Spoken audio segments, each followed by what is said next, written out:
The whistler. Every night, no matter the weather, something walks down our street whistling softly.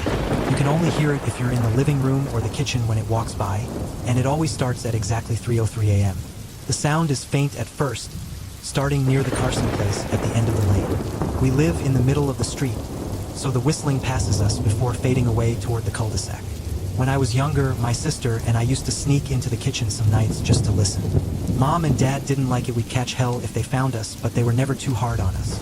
We always followed the one big rule: don't try to look at whatever is whistling. My neighborhood is a funny place. I've lived here since I was 6, and I love it.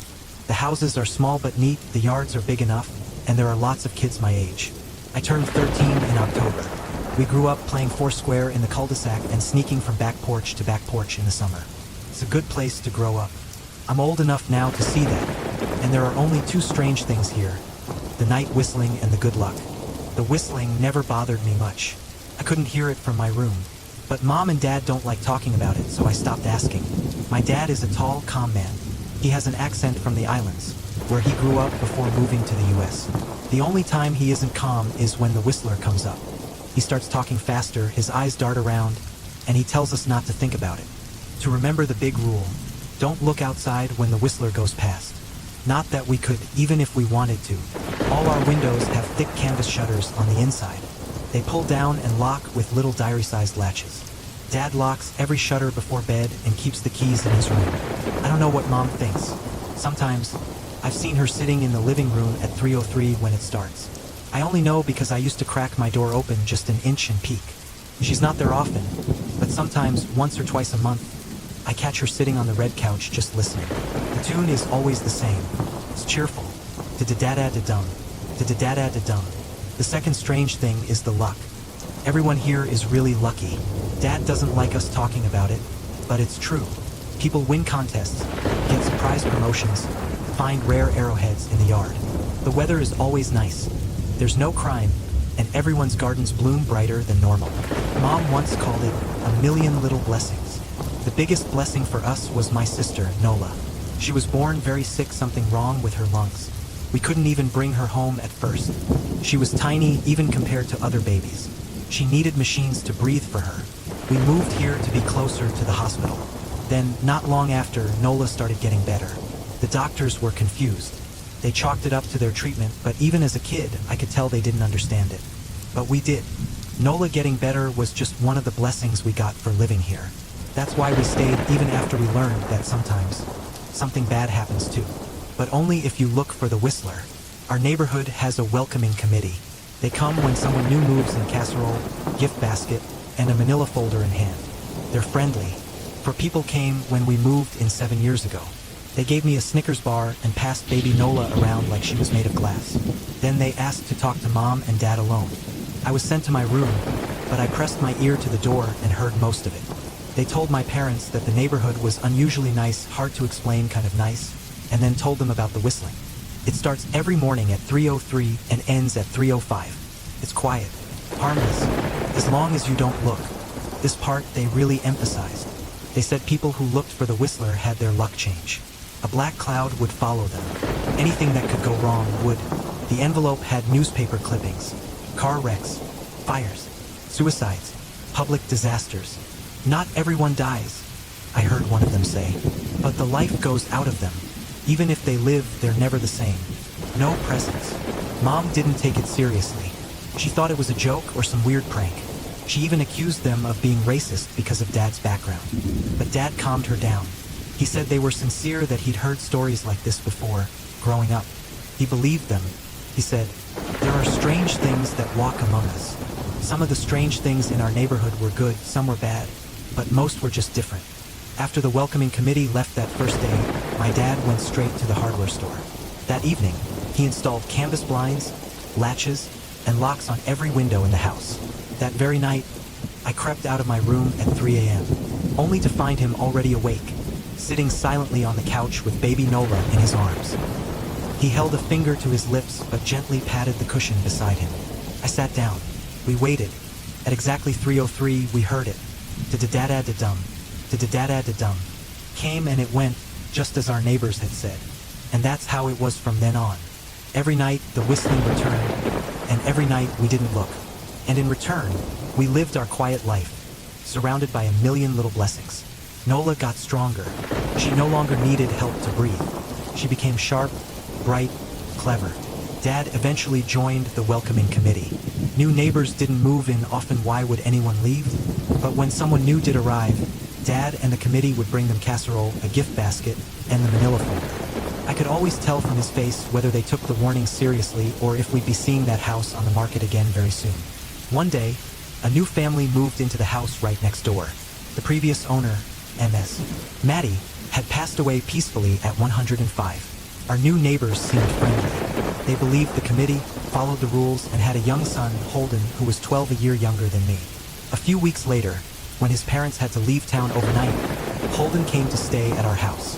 From the moment they left, I could tell he was going to be a problem. "Do you know who's out there whistling every night?" he asked, the second the adults were out of earshot. We were watching a Disney movie, sitting in the den. Nola and I exchanged a look. "We don't talk about that," I said firmly. "I think it's that creepy guy in the yellow house. You know, Mr. Tolls," he said. "No way," Nola frowned. "He's nice."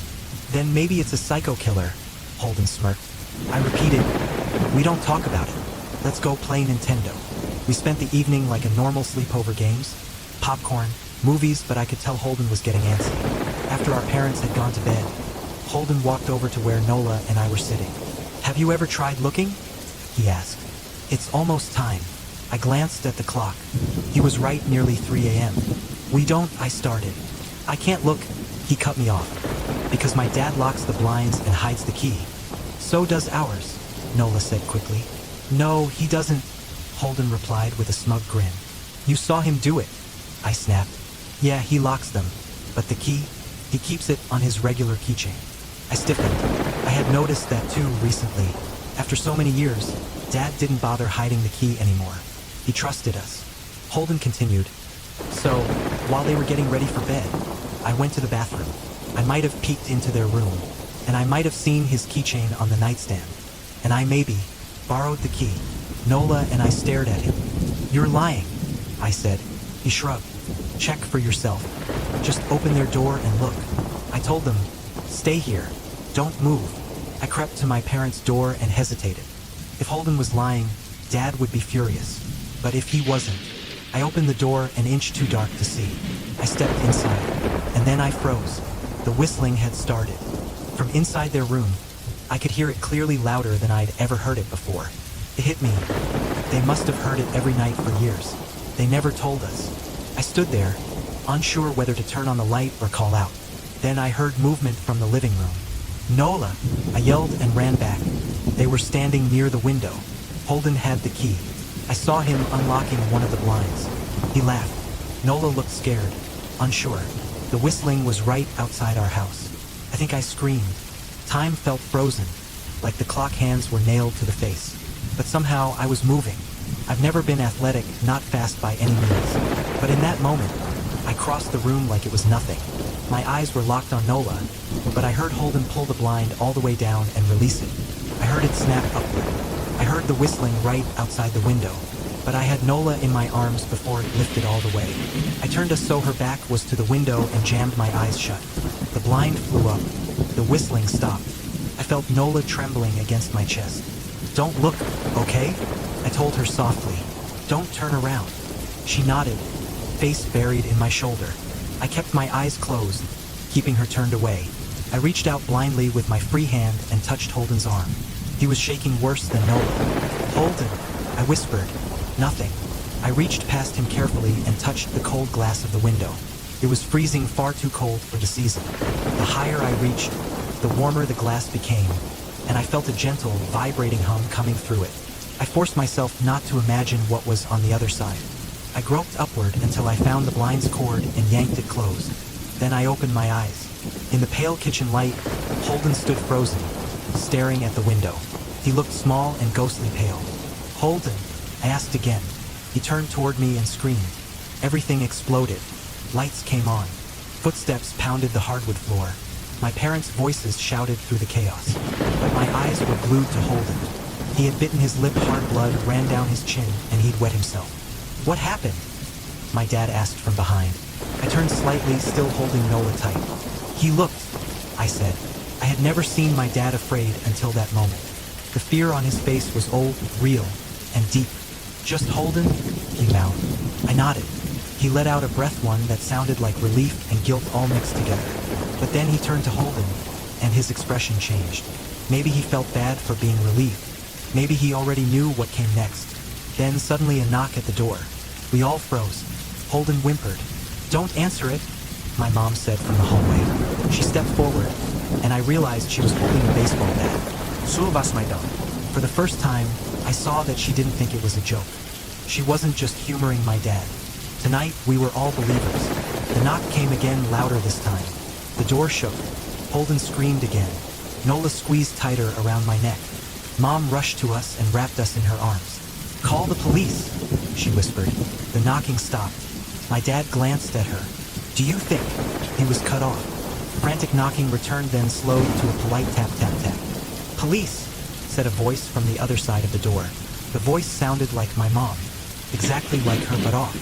Hollow. Police. Call. The police. Tap, tap, tap. Police. Mom gripped us tighter. Police. Police. Police. Police. Please stop. I heard her whisper.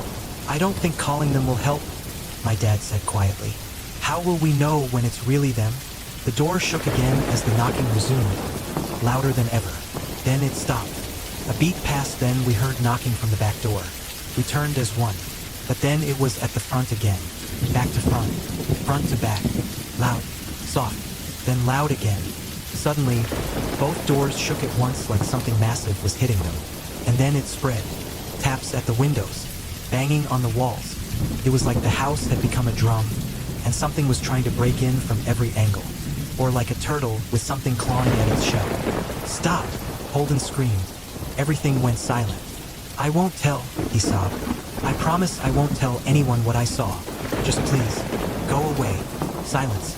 Then tap, tap, tap at the window he'd looked through. Holden cried harder.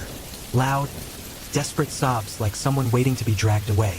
None of us slept that night.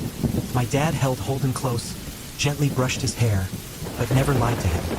He didn't offer false comfort or say things would be okay. Outside, the tapping at the window continued, steady and unnerving. We all huddled together in the living room for what felt like forever. Eventually, my mom tried taking us kids to my bedroom, leaving my dad to watch the front door. But the moment we stepped inside my room, the knocking started again, louder this time. Furious. It shook the door like it was going to tear it down.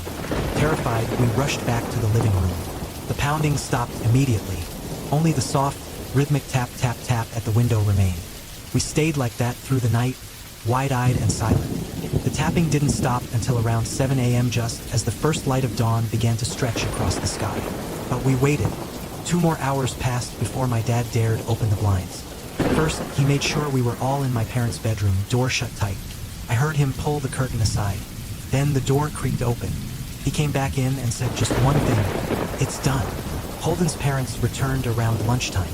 My mom and dad walked him across the street and into their house. They were in there for a long time. Nola and I watched from our window.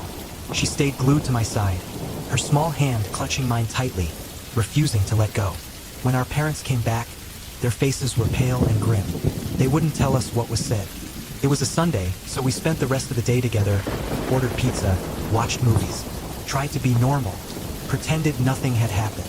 That night, we all slept in my room. Mom and Nola in the bed with me, Dad in a chair beside us. No knocking came that night. None came the night after, or any night since. We barely saw Holden or his family that week. Then, on Thursday, a moving truck appeared in their driveway. Nola and I watched them pack up all afternoon. What stays with me the most is how exhausted they looked. Holden, his mother, his father, each one had the same ghostly pallor, the same hollow eyes and stiff, joyless expressions. Even across the street, I could feel it. Something inside them was broken. They were gone before sunset. Not everyone who sees the Whistler dies, but even those who live well, the light goes out of them. The rest of their lives are just a million tiny tragedies. I remember the welcoming committee saying that to my parents when we first moved in. I think Holden's parents must have looked. Maybe they didn't believe at first. Maybe they looked to protect him. Or maybe just to share the burden. Some days I watch Nola Bright happy, alive, and I wonder, if I had hesitated, if she had looked out that window that night, would I have looked to comfort her, to share that burden? I'm glad I'll never know.